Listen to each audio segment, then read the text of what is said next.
اس لیے درخواست ہے کہ جیسے اللہ جل جلالہ نے ان حضرات کو ایک نسبت عطا فرمائی ہے، اینٹیں تعمیرات کا کام پوری دنیا میں چل رہا ہے، لیکن جو اینٹیں بیت اللہ کے ساتھ جڑ گئیں ان کی نسبت پوری دنیا میں سب سے اعلیٰ بن گئی۔ ایسے ہی اللہ جل جلالہ نے یہ جو مبارک خاندان آیا ہے، جس کے متعلق اللہ تعالیٰ نے قرآن پاک میں فرمایا ان اللہ یأمرکم ان تؤدوا الامانات الی اہلہا، یہ وہ مبارک لوگ ہیں جن کو اللہ کے محبوب صلی اللہ علیہ وسلم کو حکم دیا گیا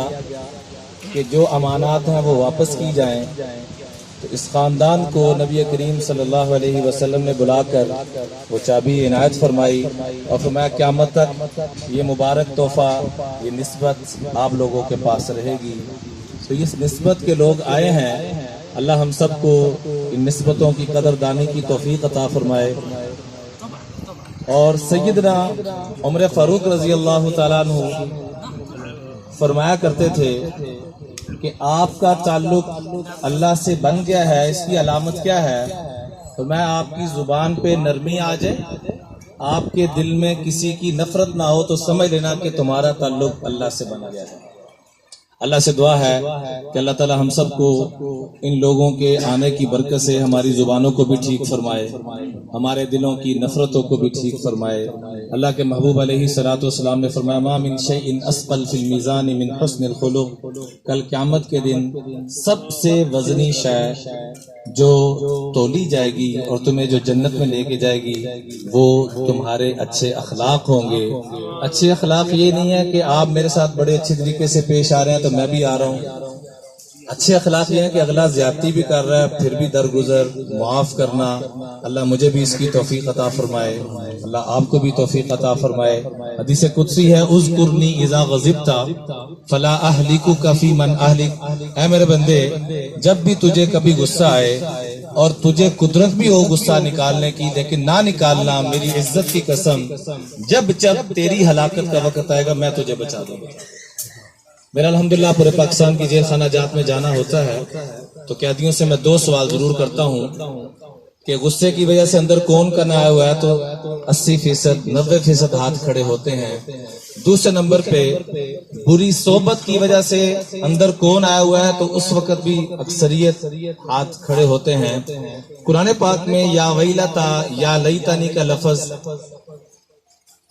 مختلف مقامات پر آیا ہے، لیکن پورے قرآن میں ڈبل حسرت صرف ایک مرتبہ آئی ہے، یا ویلتا لیتنی لم اتخذ فلانا خلیلا، کہ انسان بڑی حسرت کے ساتھ کہے گا یوم یعض الظالم علی یدہ، اپنے ہاتھوں کو چباتے ہوئے کہے گا کاش میں فلاں کو اپنا دوست نہ بناتا۔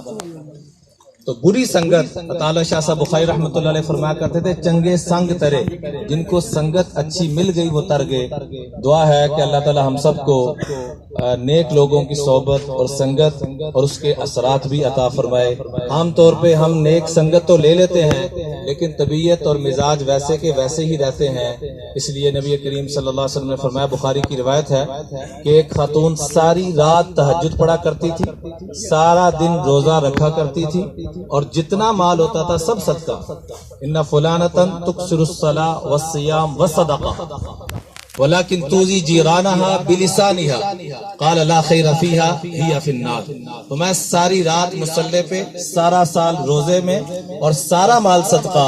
لیکن یا رسول اللہ جب کبھی بولتی ہے تو اس کی زبان سے دوسروں کو تکلیف پہنچتی ہے، تو آپ نے فرمایا اس خاتون میں کوئی خوبی نہیں، ہیا فی النار، میں اللہ کا مصطفیٰ گارنٹی دیتا ہوں کہ یہ دوزخی ہے۔ پھر دوسری عورت کا ذکر کیا گیا کہ وہ صرف فرض نماز، فرض روزے اور نہ ہونے کے برابر صدقہ خیرات، لیکن اس کی زبان سے، اس کے عمل سے کبھی کسی کو تکلیف نہیں پہنچی، تو آپ نے فرمایا ہیا فی الجنہ، میں اللہ کا محبوب گارنٹی دیتا ہوں کہ وہ جنت میں جائے گی۔ تو اللہ سے دعا ہے کہ اللہ تعالی ہم سب کو کم از کم مسلمان کا جو ترجمہ ہے اس کو اپنانے کی توفیق عطا فرمائے۔ مسلمان کا ترجمہ کیا ہے کہ اپنوں کو بھی المسلم من سلم الناس من لسانہ و یدہ،